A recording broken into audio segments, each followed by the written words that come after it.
Okay, welcome to the Zombie Bride tutorial part 1. Okay, so there's my folder on the desktop, Zombie Bride.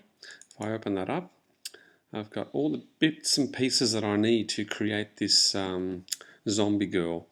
Let me just show you first a finished product. So I'll just open up the original Photoshop document, the PSD document, and I'll just make it a bit bigger and zoom in. Spacebar and Command. And here's another little trick, pardon me. If you press the F key on the keyboard by itself, twice, you actually get to see a really good preview of the artwork without any of the windows or toolbars or menus. And this is really important if you're showing people your artwork in Photoshop. Just remember to just tap on the F key once or twice and you'll get to hide everything else. So here we have the finished product, and look, it's a bit rushed, but you can see that I've got all these different layers that make up the image. I've got tattoo, I've got hat, skull. If I go ahead and click on the little eye next to the layer, it'll hide those features. So if I click on that eye there for tattoo, it hides the tattoo. Click on the hat, hides the hat. Click on the skull, hides the skull, the red eyes, even the white paint. And there she is, the blonde girl on a textured background. So that's the build-up of this image, all those different parts. And the advantage of having layers is that I can actually affect the layer individually. So if I want that hat to come down a bit, I click on the Move tool and I can move the hat anywhere I want. And the same with the tattoo. If I want the tattoo to be adjusted, I can move that up and down. I can make it smaller or bigger. You'll notice with the white paint that creates that sort of anemic looking appearance. It's not quite perfect, but again, you can affect the white paint. Any one of these layers you can click on, like let's click on hat and go Command U. I can alter the color of the hat, the saturation, just by clicking on one of these adjustment layers, adjustment settings. So it has enormous power using layers. Alright, so let's close this and we'll start from scratch. Okay, we're going to select, we'll select the textured background, the girl. I'm just holding the command key and clicking them, the skull, and look, we'll do those three first, so then we'll worry about the hat and the tattoo in part 2. So I've got my skull, the girl, and the textured background. I'll drag them down to Photoshop, and there they are, one after the other. Again, they're in tab formation, and I'll use them later on.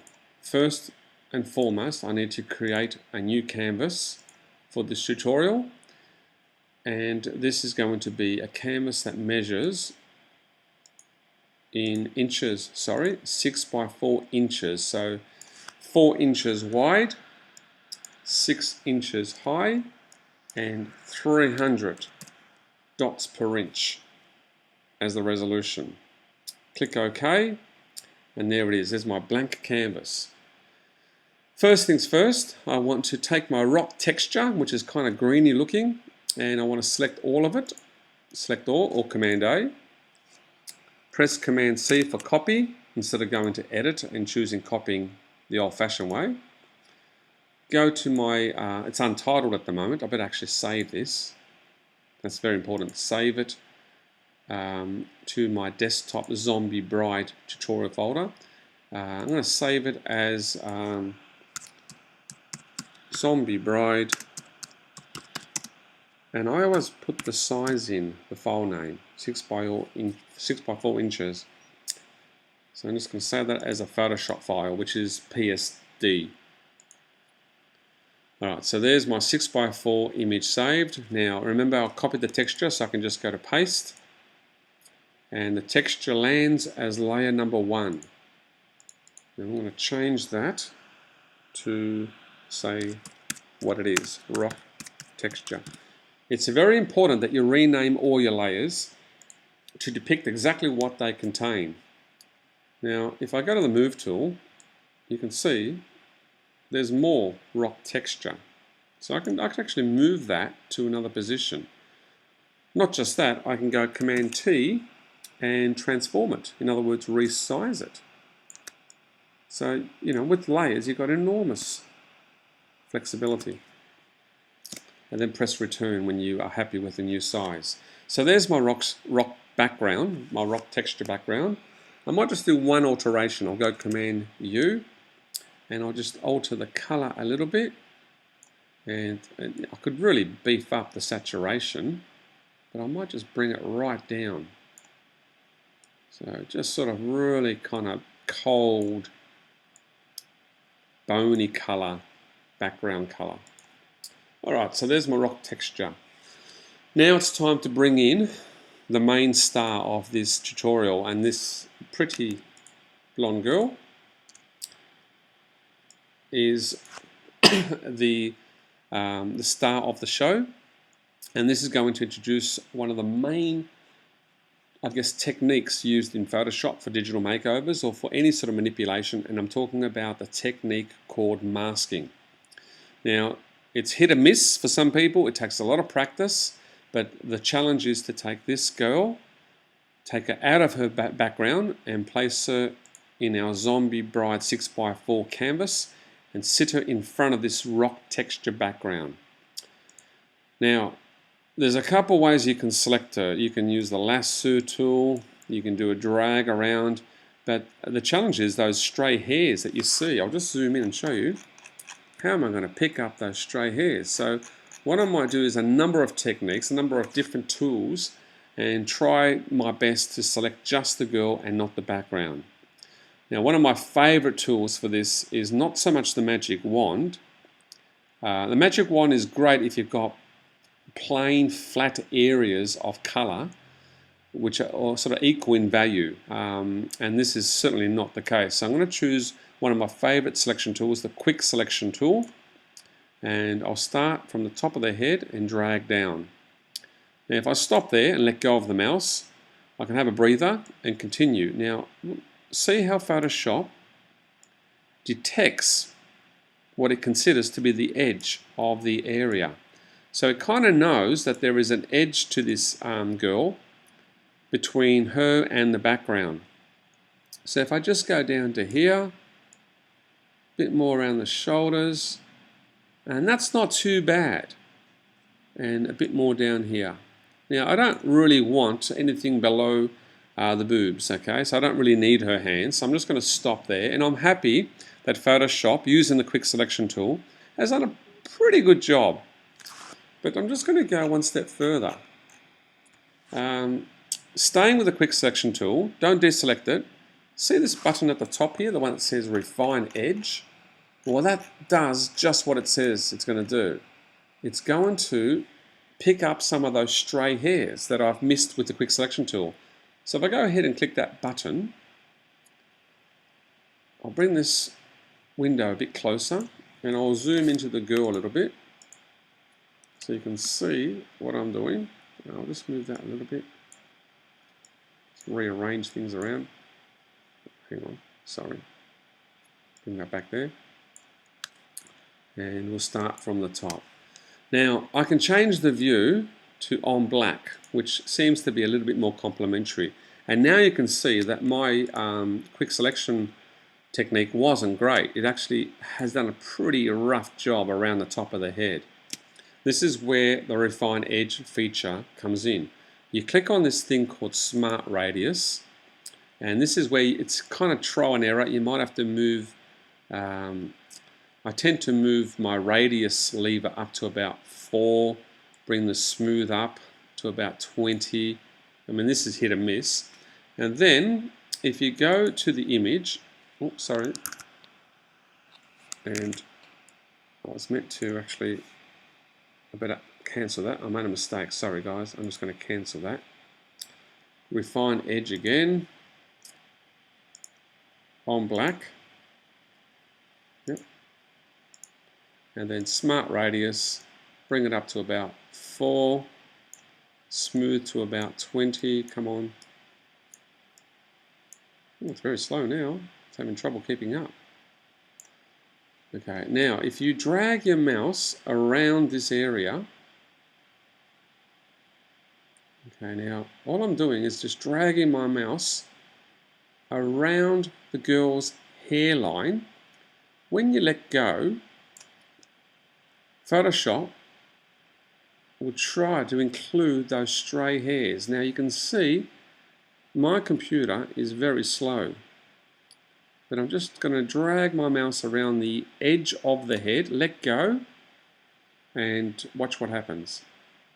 Okay, so it's smoothing the edge a bit. It's actually refining the edge as it says it will. So continue my drag around here. Wow, this is really slowing down the Mac.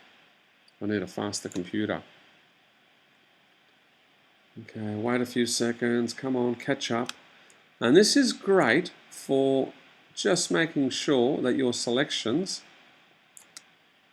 have got a proper edge to them. And this is a really nasty photo because this blonde girl's got lots of these hairs just stretching out. Alright, so this is going to take a little bit longer than I thought because this computer has just slowed down. I'll just hold the space bar and move to the other side. What have we got here? Yeah, it's a bit rough around this part of the head. Come on. Alright, so now I'll just wait. Okay. And start dragging my mouse around this part of their head. Oh, there's a couple of strays. Okay, let go, and it should pick up those stray hairs. Okay, it has. Again, hold the space bar down to move the image along. And I'm really sorry, this has taken longer than I had hoped because my computer has just kind of given up the ghost.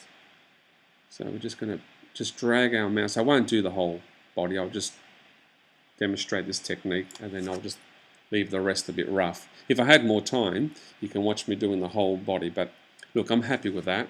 So I'm just going to click OK and it's thinking about it. And what it will do now is refine the original selection, the one I did with the quick selection tool, with this now new technique called Refine Edge. And look how slow it is. It's thinking about it. Lots of computing power involved. And in a few seconds, hopefully, it should give me a much better selected area. Oh, you know what happened? I forgot to click the OK button. Here we go.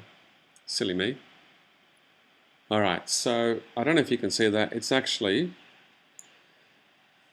I didn't bother about this part here, but it has improved the edge of the selection. So what I can do now is just go back to Edit, Copy. So I'm copying just the girl. And I'll go to Zombie Bride and choose Paste. And there she is, looking lovely. And she's bigger than my 6x4 canvas, so you know what to do there. Obviously she's a lot bigger, so I'm just going to go Command T and reduce her to fit. I'll just pop her there for now. I don't want to make her too small because she's the main star. Okay, so there we have the masked girl taken out of her photo, so away from the background, and it's just her pasted into my new 6x4 canvas. And that's really how you can create these wonderful masks of objects and people. And it's a difficult technique to master because it does take a little bit of knowledge with what tool to use when, but I'm happy with that. So now we can start, and I'll just rename that layer as Blonde Girl. And I'm happy now to create my first effect on the Zombie Bride. I need a new layer for this, so a brand new layer, and I'll call this White Paint. Now this is where, and I'll just zoom in to show you, Okay, so we're on the white paint layer. This is where I want to demonstrate these layer effects. So at the moment it says normal. If you press on that, you've got all these wonderful different layer effects. So watch what happens when I choose white paint. So the color that I want is white, pure white. And I want the paintbrush tool, which is this one here, the brush tool. And if I start painting white just on the white layer, I get this. Looks pretty ugly.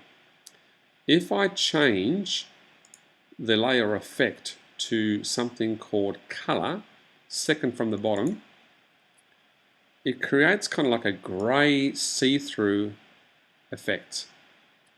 And I can even make my brush a little bit bigger. I'll use the bracket keys next to the letter P on my keyboard. And I can even bring the opacity down to even 50%, which means I have more control. It's a bit like watercolor painting now. I have more control over this white paint. So because the layer effect, and I won't touch her eyes, I'll just go around the eyes. Because the layer effect is on color and not normal, it creates the effect that I'm after. And get rid of the blonde. So she's got this kind of white, grey, white hair and skin. So I'm just painting. And this is on a new layer, so I can really just keep dragging my mouse around. And I'm just painting. I can even go over her lips and diffuse them a little bit. The neck. Now, because we're out of time, or not out of time, but because this will take forever, I'm not going to do the whole face or the whole body. I'll just do a bit more up here, get rid of the blonde in the hair, move my layer palette a bit, thanks Con. Okay, a bit more here,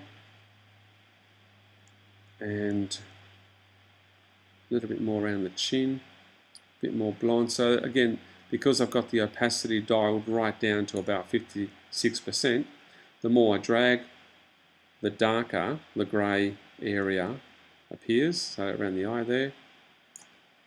And I'll just drag it up a little bit, just fix up that part of the body. Alright, that's enough. That's enough white paint. Come on, Con, stop. Get carried away. Alright, so that is just a layer called white paint. Look, it's just sitting on top of our lovely blonde girl. And already she's looking a little bit ghostly, which is what we want. This corpse bride, zombie bride effect. Okay, so that's good. Now we want to turn one of her eyes into this sort of devilish red color. We'll do both eyes actually. So a new layer. We'll call this red eyes. Devil eyes. Doesn't matter what you call it as long as you know what it is. And I'll zoom closer to the eyes. And this time again, we change the layer effect to the word color. We change the color to red. The opacity, leave it at 56, so you can bring it right down if you want. And that brush size is way too big. So what I'm going to do is reduce the brush size just by clicking on the bracket. And look what red does. Red doesn't, and the more you press, the darker it appears. But red doesn't sort of become transparent or translucent.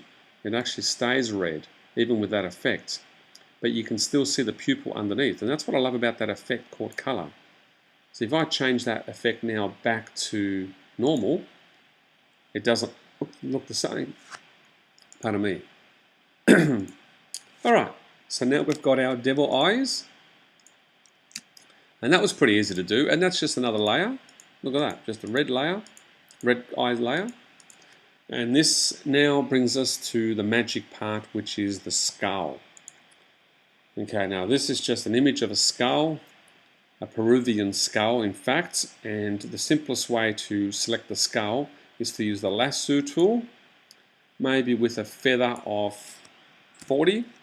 Remember, the feather denotes the softness of the edge, So just quickly, I'm going to go around the edge of the skull, around the edge, here we go. Doesn't matter if you pick up a bit of the black, because we're going to rub that out later. I'll hold down the shift key and just pick more of the jawline here, which I didn't do before. A bit more of the top. Doesn't have to be perfect, because when I copy and paste this into my 6x4 canvas, we'll be rubbing it out to reveal part of the girl's face. So I've selected I've selected the skull using the lasso tool. I will now copy it, Command C, or choose copy from the edit menu, and Command V or paste. Now, there it is. The skull, I'll just zoom out, because the obvious problem is the skull is much bigger than the girl's head. Not only that, it's covering the girl's head. So I've got two challenges. I'll just click to the move tool. How do I move the skull so it sits in the right spot? And the easy question is, you move it with the move tool, but you have to resize it by going Command T. But if you go Command T, how can you tell that it's in the right spot? Because it's actually opaque. So I'll just repeat that. The best way to do it is go over to where it says Layer 1. Okay. Let's rename that skull. Oops, spell properly, Con. How do you spell skull? That's it. And over here it says opacity. Bring that down to about, I don't know, 60%. Now watch this. What happens is the skull is now transparent. 40% in fact transparent. Which means that if I go Command T and reduce it in size, holding down the Shift key and transforming it, I can still see the girl layer underneath. This is very important, because not only can I resize it and fit it where I want it, I'll just zoom in a bit. Okay, just bring it over here. Come on, Con, get with it. Okay, so you can see the girl's jawline underneath. You want to line up the skull jaw with the girl's jaw, and the top of the skull with the top of the girl's head. But more than that, I also have to rotate the skull so it matches the angle of the girl's head, because she's got it slightly tilted. Okay, so you want the girl's eyes to appear where those skull sockets are. Look at that, it's looking pretty nasty already. Bring the jawline in a bit. So it's just a question of being able to see the image underneath. Okay, so that's pretty good. And let's just agree that that's fine. I'm happy with that. Don't want to sort of spend too much time with this. Okay, and then I can press return on the keyboard to tell Photoshop to lock it in, to accept the changes. And I go back to the layer palette and bring the opacity for the skull layer back to 100%. Now, to make this look effective, I have to start rubbing out part of the bone. And of course, when I say rub out, I mean the eraser tool. Now, before you start rubbing, a couple of things you need to know is, one, bring the brush size up. So you can either use this thing. Make sure that the hardness is on 0. Bring the brush size up so it's nice and big. And if you don't want to use that, you can just hold the keys down on the keyboard like before, next to the P. So I'll just hold the bracket key down and make the brush size. And you can even bring the opacity down again. So when you're rubbing, it's rubbing it out in stages. Just make sure you're on the skull layer for this. So I'm just going to rub out part of that skull around here. And as I rub it out, you can see that I'm actually showing the girl layer. I'm revealing the girl layer. Maybe that brush is too big, so just gradually around the edge. The edge is really good, and the edge is important to rub out because you want it to blend in with the girl's skin. You want it to appear as if the bone and the skin are somehow blended, and especially along the jawline here. We'll just gradually blend that bone into the skin, and more here. Now when you want a softer, larger area, make the brush bigger, and there you have the skull. Pretty good. Let me just go F and F, and there's our zombie bride so far, minus the hat and the tattoo, of course. So that's not too bad. I'm happy with that. So I'll just go ahead and save that, and we'll take a short break. Click OK, and we'll continue with this tutorial and part 2. So that's it for now, and I'll see you on the flip side. Thank you.